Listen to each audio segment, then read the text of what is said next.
Le théâtre. Le théâtre. Eh bien, du théâtre, passons maintenant aux petites vites de fin de soirée. Dans l'actualité aujourd'hui, parlons santé. Alors, dites-moi, vous tous, êtes-vous du genre à, je sais pas, à aimer voir sur vos paquets de cigarettes des poumons calcinés, des voies respiratoires engorgées de goudron ou des gencives aussi brunes que le grévé de ma tante Yvette? Si oui, réjouissez-vous car la Chambre des communes, et ça c'est vrai, étudie un projet de loi où le même principe sera appliqué sur les bouteilles d'alcool. Alors ça, évidemment, c'est la solution que nos députés ont trouvée pour sensibiliser la population au danger de l'alcoolisme fœtal, hein? C'est-à-dire les effets de l'alcool sur la grossesse. Si je peux me permettre, d'après moi, l'initiative est vouée à un échec total, comme n'importe quelle idée qui émane de la Chambre des communes d'ailleurs. On aurait dû, si je peux me permettre, on aurait dû me demander mon opinion, parce que ça aurait sauvé beaucoup de temps, car d'après moi, pour vraiment diminuer la traite de l'alcool, il faudrait simplement ou carrément changer le nom des vins et des spiritueux.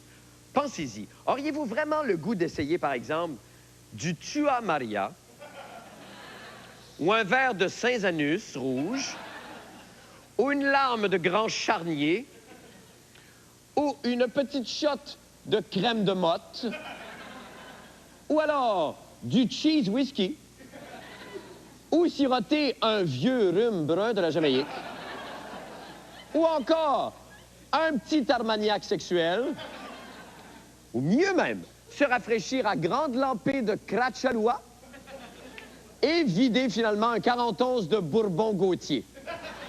Bar open. En tout cas.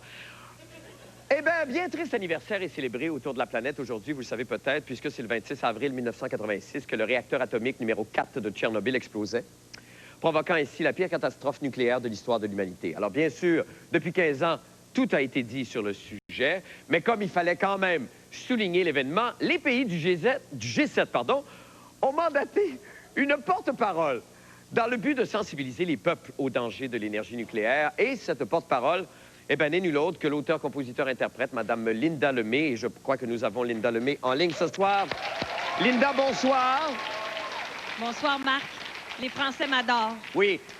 Linda, je remarque que tu portes des lunettes. Ben oui, conséquence du nucléaire, Marc, mais j'aime mieux pas en parler. Bon, alors, OK. Alors, si tu pouvais donc nous parler de Tchernobyl et des accidents nucléaires, s'il te plaît. Ben, personnellement, Marc, je suis contre. Je pense que le plus beau cadeau qu'une mère peut offrir à son enfant, c'est de ne pas faire exploser de centrales nucléaires. C'est très beau, ce que tu dis là, Linda.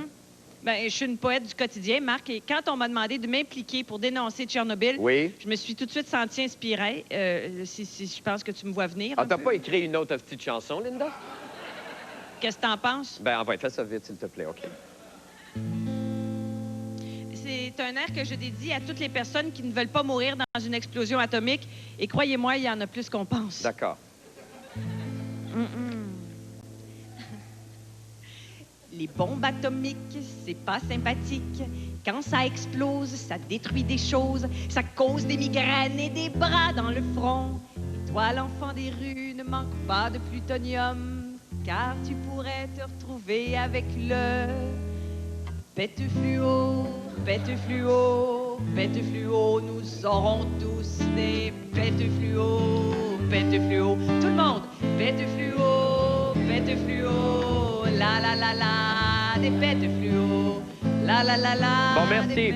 Merci infiniment, Linda Lemay. Merci. C'était magique. C'était vraiment magique. Eh bien, c'est tout pour les petites vites. Chérie, viens regarder les annonces et reviens-moi après pour le prisonnier de Bangkok.